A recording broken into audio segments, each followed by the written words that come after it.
Hopefully everybody's having a great, peaceful morning. Beautiful, beautiful day out here. It's a little cold, but kind of just got that real still mist, freezing cold thing going.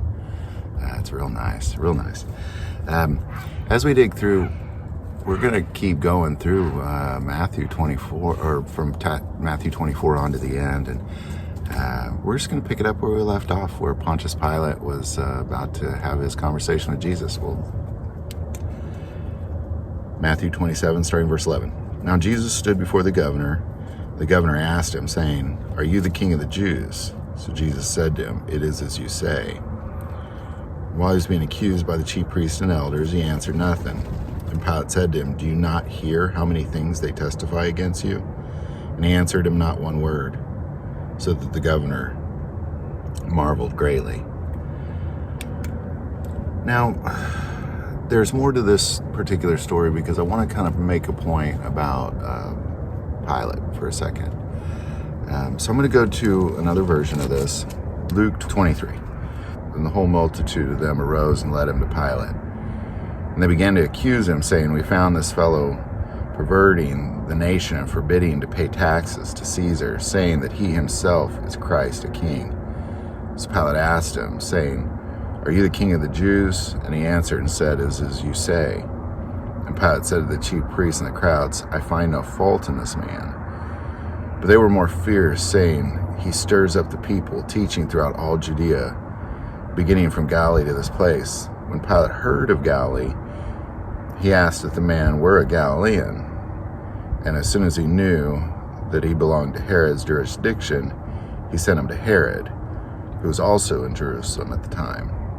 And when Herod saw Jesus, he was exceedingly glad, for he had desired for a long time to see him, because he had heard many things about him, and he had hoped to see some miracle done by him. Then he questioned him with many words, but he answered him nothing. And chief priests and scribes stood and vehemently accused him. And Herod, with his men of war, treated him with contempt and mocked him, arrayed him with a gorgeous robe, and sent him back to Pilate. That very day, Pilate and Herod became friends with each other, for before that they had been at enmity with each other. Then Pilate, when he had called together the chief priests, the rulers, and the people, said to them, "You have brought this man to me as one who misleads the people. And indeed, have examined him in your presence. I found no fault in this man concerning those things which you had accused him. No, neither did Herod, for I sent you back to him, and indeed nothing worthy of death has been done to him. I will therefore chastise him and release him." And it was necessary for him to release one of them at the feast.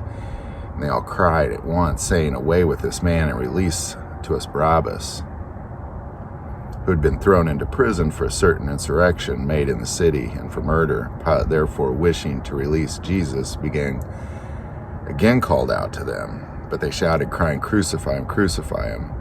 And he said to them the third time, "Why, what evil has he done? I have found no reason for death in him. I will therefore chastise him and let him go." But they were insistent, demanding with loud voices that he be crucified. And the voice of the men and the chief priests prevailed, so Pilate gave sentence that it should be as they requested. Now, I wanted to go to that section because it showed that Pilate didn't want to do this. He was the governor. He was the Roman governor over Jerusalem and that territory. But the chief priests, who weren't even his people, these weren't Romans. These were Jews, subject to Rome and him. And he was afraid of them. And even taking him to Herod, the king, the actual Jewish king of that territory, is afraid. He was also afraid. They were afraid of the crowd. They were afraid of the religious figures and what they might do. And I think that's fascinating because it just shows how powerful, loud, violent voices can be. Here is Pilate, who over and over again, I didn't find anything wrong with this guy. And he has the authority to say, he put them to death if he really wanted to. He'd do whatever he wanted. with no consequences for the most part. I mean, other than maybe a small uprising.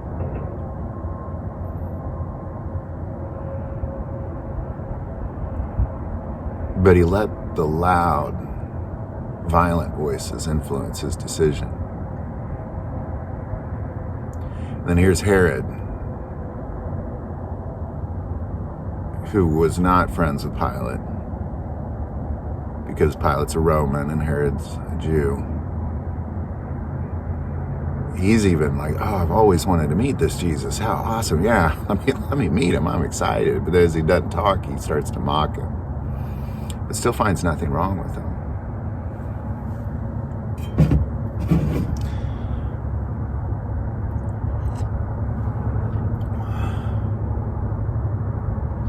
But yet they let those voices influence them. And it really didn't even come down to what was right or wrong. It just came down to, quit yelling, I'm scared. Your loud, violent voices, they intimidate me. There's that saying, the squeaky wheel always gets the oil. I hate that saying. It's so true, though. I mean, you get 1,000 peaceful voices asking for one thing and a couple loud, violent voices asking for another, and the loud, violent typically get the attention. It's almost barbaric. It's like caveman style of ruling. Just terrible. It's like going back, the Roman governors would have been very well educated. He would have known what authority and power he had, wielded in his own hands. But yet he let this small little violent spiritual uprising put an innocent man to death and let a guilty man go. He could have done with either one, but he chose what the violent, loud crowd wanted. And I think this is so important because it's a lot of what you see today with the tribulation that people go through today in the East and other parts of this world. Is everything's fine until a couple people have a problem with it. And then there's a violent uprising, loud, violent uprising. Small, usually, influences leaders to start persecuting Christians. Very effectively works very effectively.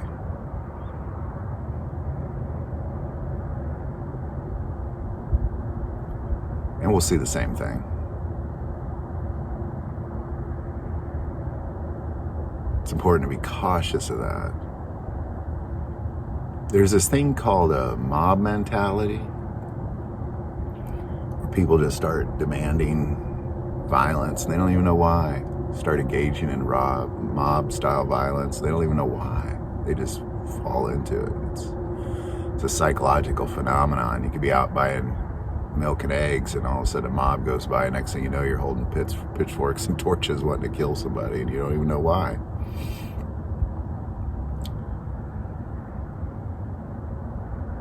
But when they say fathers will turn in sons, and sons will turn in fathers, and daughters will turn in mothers and neighbors, it's not a clever saying. It's really how it'll happen. In loud, violent fashion. Crucify him. I don't know why. He said crucify him, so I want to say crucify him. Just loud, violent mob mentality, man. And here, the Roman governor,